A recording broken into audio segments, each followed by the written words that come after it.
ఇటువంటింటా నువ్వే జగమంతా వెలుగులు పోస్తావే వెళ్ళేదారంతా సా గమపమాగ నీ కాటిక కనులో విప్పారకపోతే ఈ భూమికి తెలవారదుగా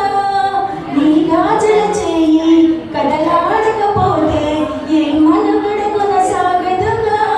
ప్రతి వలసలోన అల్లుకునే బంధమా అంతులేని నీ శ్రమ అంచనాల గందున ఆలయాలు కోరి ఆదిశక్తి రూపమా నీవు లేని జగతిలో దీపమే